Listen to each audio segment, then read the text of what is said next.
ഓരോ മനുഷ്യനും ഒരു ധാരണയുണ്ട്, എൻ്റെ ജീവിതം അനശ്വരമാണ് ഈ ഭൂമിയിൽ നിന്ന്.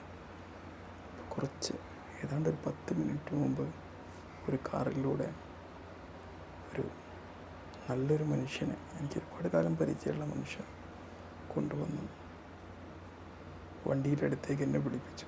ഞാൻ എൻ്റെ സ്റ്റെപ്പുമായി വണ്ടിയുടെ അടുത്തേക്ക് പോയി. പെട്ടെന്ന് പൾസ് നോക്കി, കിട്ടുന്നില്ല.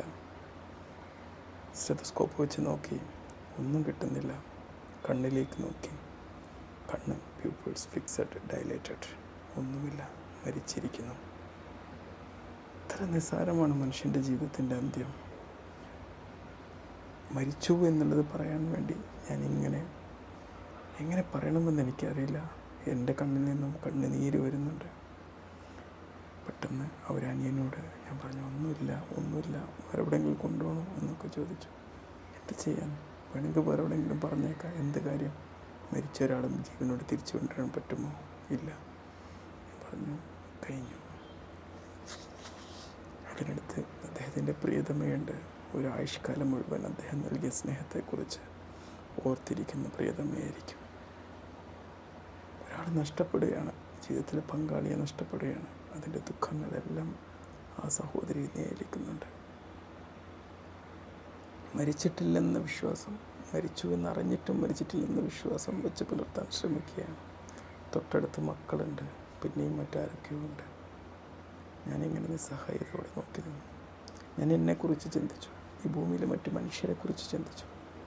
ഒരു പക്ഷേ ഇത് നമുക്കെല്ലാവർക്കും ജീവിതത്തിൽ സംഭവിക്കാനുള്ളതാണ്. ഒരു സുപ്രഭാതത്തിൽ ഞാനും ഇങ്ങനെ മരിക്കും. അപ്രതീക്ഷിതമാണ് മരണങ്ങൾ. നമ്മൾ എത്ര ശ്രദ്ധിച്ചാലും എത്ര ശ്രമിച്ചാലും മരണം അതിൻ്റെ വഴിക്ക് വന്നുകൊണ്ടേയിരിക്കും. മരണത്തെ ആട്ടിയൊടിക്കാനുള്ള ശ്രമങ്ങൾ എത്ര നടന്നാലും അത് അതിൻ്റെ വഴിക്ക് ഒരു സുപ്രഭാതത്തിൽ നടന്നുകൊണ്ടിരിക്കും. ഫിറ്റ്നസ്സിന് വേണ്ടി, ആരോഗ്യത്തിന് വേണ്ടി, ഭക്ഷണക്രമത്തിന് വേണ്ടി എന്തൊക്കെ ശ്രമിച്ചാലും മരണത്തിനൊരു ഫുൾ സ്റ്റോപ്പ് ഇടാൻ നമുക്ക് സാധ്യമല്ല. നമ്മൾ ചിന്തിക്കുക, നമ്മുടെ ജീവിതം ഈ ഒരു നിമിഷം നമ്മൾ ജീവിക്കുകയാണ്. എന്തിനു വേണ്ടി മറ്റുള്ളവരോട് നമ്മൾ പക കാണിക്കണം? എന്തിനു വേണ്ടി നമ്മൾ അഹംഭാവം കാണിക്കണം? എന്തിനു വേണ്ടി നമ്മൾ മറ്റുള്ളവർ അനീതി കാണിക്കണം? എല്ലാവരും മരണത്തിലേക്കുള്ള യാത്രികരാ. മരണത്തിന് വേണ്ടിയിട്ട് നമ്മളിപ്പോൾ ഒരു സിനിമ എടുക്കാൻ വേണ്ടി കാത്തിരിക്കാറില്ലേ? സിനിമ കാണാൻ വേണ്ടി അല്ല എന്തെങ്കിലും വേണ്ടി കാത്തിരിക്കാറില്ലേ?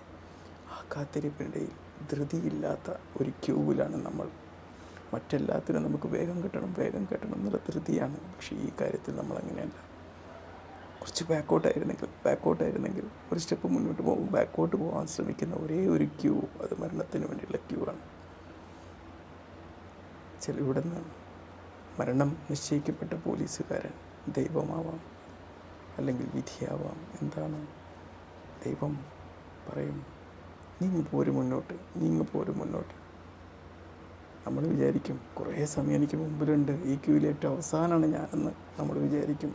നോ, ചിലപ്പം അവസാനം നിൽക്കുന്ന നമ്മളടിച്ച് മുമ്പിലോട്ട് കൊണ്ടിടും. പ്രായത്തിൻ്റെ പേരിൽ, ആരോഗ്യത്തിൻ്റെ പേരിൽ, ഫിറ്റ്നസ്സിൻ്റെ പേരിൽ നമ്മൾ പറയും, എൻ്റെ മരണം അവസാനം എവിടെയോ ആണ് കിടക്കുന്നത്, എല്ലാവരും കഴിഞ്ഞിട്ട് എൻ്റെ പേരിലൊന്നും വരില്ല. ലോകത്ത് നമുക്ക് മരിക്കാൻ എപ്പോഴും ഭയമാണ്. ലോകത്ത് മനുഷ്യർക്ക് ഏറ്റവും പേടിയുള്ളൊരു കാര്യം മരണം. എന്തിനാണ് നമ്മൾ മരണത്തെ പേടിക്കേണ്ടത്? മരണത്തെയല്ല നമ്മൾ പേടിക്കേണ്ടത്.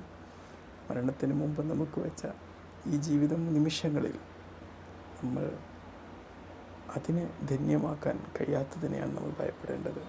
അതിനെ യൂട്ടിലൈസ് ചെയ്യാൻ പറ്റാത്തതിനെയാണ് നമ്മൾ ഭയപ്പെടേണ്ടത്. ഏറ്റവും മൂല്യവത്തായ ജീവിതം കാഴ്ചവെക്കാൻ നമുക്ക് സാധ്യമാവാത്തതിനെയാണ് നമ്മൾ ഭയപ്പെടേണ്ടത്. മറ്റുള്ളവരോട് ശത്രുത വെച്ച് പുലർത്താൻ വെമ്പുന്ന നമ്മുടെ മനസ്സിനെയാണ് നമ്മൾ ഭയപ്പെടേണ്ടത്. ജീവിതം ഈ നിമിഷമാണ്, നശ്വരമാണ്. ഈ നിമിഷം ഞാൻ മരിച്ചിട്ടില്ല. അതുകൊണ്ട് എനിക്ക് നിങ്ങളോട് സംസാരിക്കാൻ പറ്റുന്നതും എൻ്റെ സംസാരം നിങ്ങൾ കേൾക്കാൻ പറ്റുന്നതും ഈ നിമിഷം, ഇത് നമുക്കിടയിലെ ഒരു അവസാനത്തെ നിമിഷമാണ്. നാം വീണ്ടും കണ്ടുമുട്ടുമോ എന്നറിയില്ല. നാം വീണ്ടും എൻ്റെ ശബ്ദം നിങ്ങൾ കേൾക്കുമോ എന്നറിയില്ല. എന്നെ നിങ്ങൾ കാണുമോ എന്നറിയില്ല. ഈ നിമിഷം അവസാനത്തെ നിമിഷമാണ്.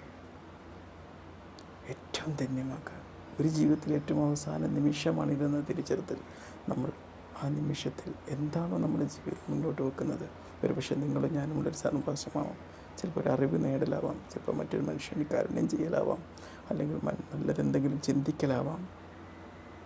ഏറ്റവും ഫലപ്രദമായ രീതിയിൽ നമ്മൾ ജീവിക്കുക. മരണം അത് നമുക്ക് മുമ്പിലുണ്ട്. മറ്റെല്ലാവരെയും നമ്മൾ ഇൻഡിപെൻഡൻ്റ് ആവാൻ പഠിപ്പിക്കണം.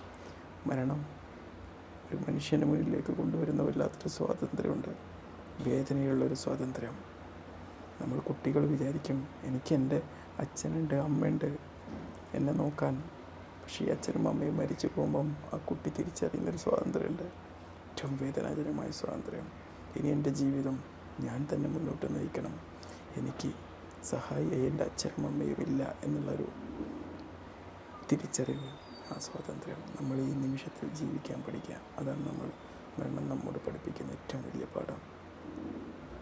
ആ മരിച്ച നല്ല മനുഷ്യന് ഈ ജീവിതം കാരുണ്യവാൻ്റെ സ്വർഗത്തിലെ വിട്ടാവട്ടെ എന്ന് ആത്മാർത്ഥതയെ ഹൃദയം തുറന്ന് പ്രാർത്ഥിക്കുന്നു.